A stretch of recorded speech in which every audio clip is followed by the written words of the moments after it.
आपको वर्ष 2010 की एक घटना याद दिलाता हूं, जब इस देश का सबसे बड़ा माओवादी आतंकी हमला दंतेवाड़ा के ताड़मेटला में हुआ था। इस माओवादी आतंकी हमले में सुरक्षा बल के 76 जवान वीर गति को प्राप्त हुए थे। जब पूरा देश इन जवानों के बलिदान के शोक में डूबा हुआ था, तब देश की राजधानी के एक प्रसिद्ध विश्वविद्यालय में वामपंथी छात्रों के द्वारा इस हमले का जश्न मनाया गया था। फिर आगे चलकर इसी विश्वविद्यालय में वामपंथी और इस्लामिक विचारधारा के लोगों ने इस्लामिक आतंकी अफजल गुरु की बरसी मनाई थी। इसके अलावा जिस तरह से इस विश्वविद्यालय में एक विचारधारा के लोगों ने भारत के टुकड़े होने की कामना करते हुए नारे लगाए थे, उसे भी सभी ने देखा है। इन सब के अलावा आपको कुछ और घटनाएं याद दिलाते हुए बताता हूं, जब देश के बड़े बड़े विश्वविद्यालयों के प्रोफेसर और कुछ एक्टिविस्ट के नाम सरेंडर करने वाले और गिरफ्तार किए हुए माओवादियों ने पुलिस के सामने खुलकर लिए हैं। इसमें पोडियम पांडा जैसे माओवादी का नाम भी शामिल है, जिसने नंदनी सुंदर जैसे कथित शहरी नक्सलियों का नाम लिया हुआ है। अब सबसे बड़ा सवाल उठता है कि आखिर यह कौन लोग हैं, यह सभी कैसे कार्य करते हैं, आखिर किस लिए यह सभी इन कार्यों को अंजाम देते हैं। वास्तव में अर्बन नक्सल एक ऐसा समूह है जिसमें विभिन्न वर्गों एवं कार्य क्षेत्र के लोग शामिल हैं। इनका एकमात्र उद्देश्य है भारत में अस्थिरता पैदा कर विदेशी शक्तियों के निर्देशानुसार विभिन्न गतिविधियों को अंजाम देना। इसके अलावा जंगल में बैठे माओवादी आतंकियों को बौद्धिक ढाल प्रदान करना। दरअसल इनके नेक्सस की पोल देश के सामने वर्ष 2018 में खुली थी, जब देश भर से शहरी माओवादियों को गिरफ्तार किया गया था। भीमा कोरेगांव में हुए दंगों के आरोप में देश के अलग अलग जगहों से आरोपियों को गिरफ्तार किया गया था। माओवादियों से संपर्क होने की आशंका के चलते इन्हें अर्बन नक्सल कहा जाने लगा। एक तरह से माओवादियों से संबंध रखने वाले शहर के कथित बुद्धिजीवी या शहर में ही माओवादी गतिविधियों को अंजाम देने वाले लोगों के लिए पहली बार इस तरह के शब्दों का उपयोग खुलकर किया गया। शहर में रहने वाला वह वर्ग जो पत्रकार, कवि, लेखक, बुद्धिजीवी, मानवाधिकार कार्यकर्ता, संस्कृति कर्मी, नारीवादी के रूप को अपनी ढाल बनाकर माओवादी गतिविधियों में लगा हुआ है या प्रत्यक्ष और परोक्ष रूप से माओवादियों नक्सलियों को सहायता पहुंचा रहा है, उन्हें ही अर्बन नक्सल कहा जाता रहा है। इसमें मुख्य रूप से बुद्धिजीवी कहे जाने वाले समाज का वो बड़ा हिस्सा भी शामिल है जो हमेशा खुद को निष्पक्ष और तटस्थ दिखाने का प्रयास करता रहा है। नक्सलबाड़ी और वहां से निकले नक्सलवाद को तो सभी ने देखा है।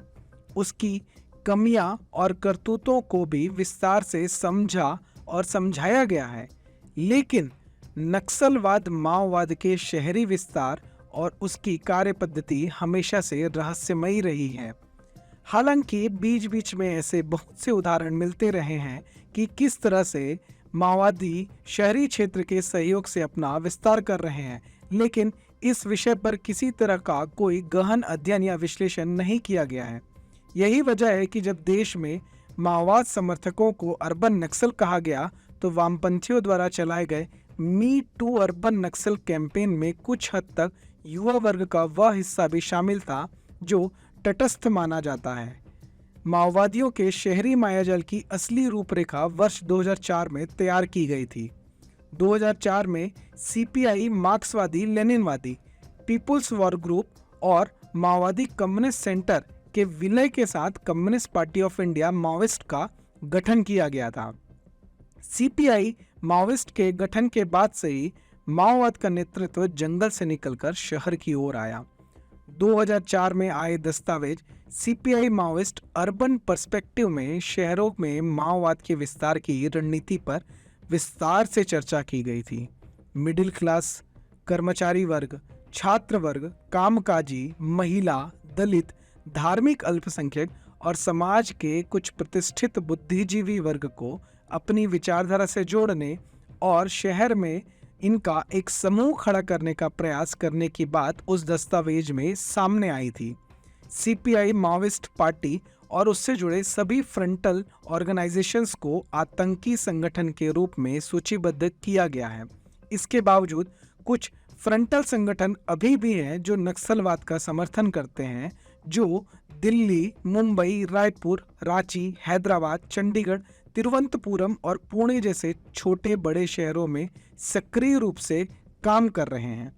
पुलिस ने समय समय पर देश के विभिन्न क्षेत्रों से कला, शिक्षा, साहित्य, मीडिया और कानून के क्षेत्र से जुड़े हुए लोगों को गिरफ्तार किया है जो सीधे तौर पर नक्सल गतिविधियों में शामिल रहे हैं।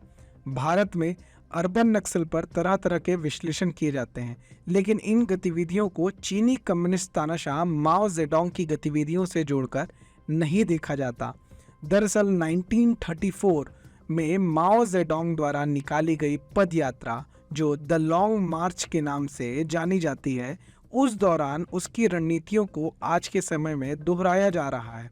1934 में चीन की कम्युनिस्ट सेना ने स्थापित राष्ट्रवादी सरकार से बचने के लिए एक लंबी यात्रा की थी। यह सेना आज के समय के माओवादियों की तरह ही शासन के विरुद्ध कार्य कर गुरिल्ला वॉर कर रही थी। इस लंबे द लॉन्ग मार्च का नेतृत्व माओ जेडोंग ने किया था। 370 दिन की इस यात्रा में माओ और कम्युनिस्ट सेना के लोगों ने लगभग 22 नदियों और पहाड़ों को पार किया था। अंततः यह मार्च सफल हुआ।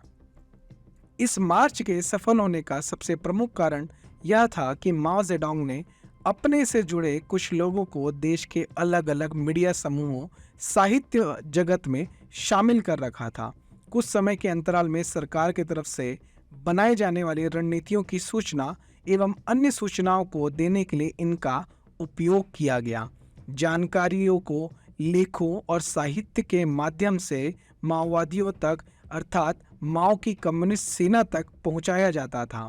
इसी तरह माओ जेडोंग ने अपने पूरे मार्च के दौरान अखबारों और साहित्य का भरपूर उपयोग किया। अब वर्तमान में हो रही गतिविधियों को ध्यान से देखिए। माओवादियों तक हर समय अंतराल में देश के विभिन्न भाषाओं के प्रतिष्ठित अखबार पहुंचाए जाते हैं। अनेकों तरह की पत्रिकाएं इस संबंध में प्रकाशित की जाती हैं। शहरी नक्सल या अर्बन नक्सल देश की वो समस्या है जो देश को भीतर ही भीतर खोखला कर रहा है। एक अर्बन नक्सल शहर में रहते हुए नक्सलियों द्वारा किए गए कुकर्मों पर पर्दा डालने या उसे जायज ठहराने की कोशिश करता है। एक वकील कानूनी सलाह देता है, एक शिक्षित पत्रकार सूचनाओं का आदान प्रदान करता है, एक कवि नक्सलियों की विचारधारा के लिए गीत गाता और लिखता है, एक फिल्मकार नक्सलियों के लिए सांत्वना हो ऐसी फिल्में बनाता है, एक साहित्यकार नक्सलियों द्वारा किए गए घटनाओं के पीछे की वजहों को बताकर उसे जायज ठहराता है, एक ऐसा समूह जो नक्सलियों के एनकाउंटर होने पर उनके मानवाधिकार की दुहाई देता है। यह सब परोक्ष या प्रत्यक्ष रूप से एक ऐसी विचारधारा का प्रचार करते हैं जो माओवाद को बढ़ावा देती है। माओवाद के प्रति जो घृणा है उसे निकालकर उसके प्रति सांत्वना पैदा करने की कोशिश करती है। लेकिन सवाल अब भी यही है कि ये ऐसा क्यों करते हैं। कुछ कहते हैं कि ये सब कुछ पैसे के लिए करते हैं, लेकिन ऐसा नहीं है। हाँ, यह बिल्कुल सही है कि इनमें से एक वर्ग ऐसा भी है जो यह सारी गतिविधियां पैसों के लिए करता है, लेकिन कुछ ऐसे भी हैं जिन्हें पूरी तरह से ब्रेन वॉश कर दिया जाता है।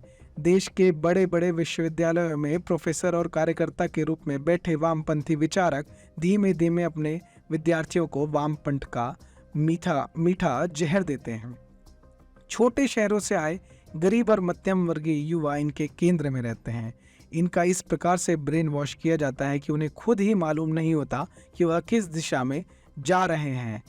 ऐसी कई घटनाएं सामने आ चुकी हैं जब पुलिस द्वारा गिरफ्तार और आत्मसमर्पित नक्सलियों ने शहरों में बैठे ऐसे स्वघोषित बुद्धिजीवियों के माओवादी गतिविधियों में संलिप्त होने की बात को स्वीकारा है, जिसमें दिल्ली विश्वविद्यालय के प्रोफेसर और जाने माने कथित सामाजिक कार्यकर्ता भी शामिल हैं। हालांकि एक बात तो स्पष्ट रूप से नजर आ रही है कि देश में माओवाद और वामपंथ के प्रति काफ़ी जागरूकता आई है, लेकिन उस इकोसिस्टम का प्रयास अभी भी जारी है कि नक्सलियों और शहरी नक्सलियों को एक्टिविस्ट ही कहा जाए तथा माओवादियों की मदद करने वालों को पुलिस और कानून से बचाने के लिए कैंपेन चलाया जाए। लेकिन जिस गति से वामपंथ और नक्सलवाद का शहरी रूप उजागर हो रहा है, वह दिन दूर नहीं कि देश में बैठे अर्बन नक्सलियों के चेहरे का नकाब उतरकर सबके सामने आ जाएगा।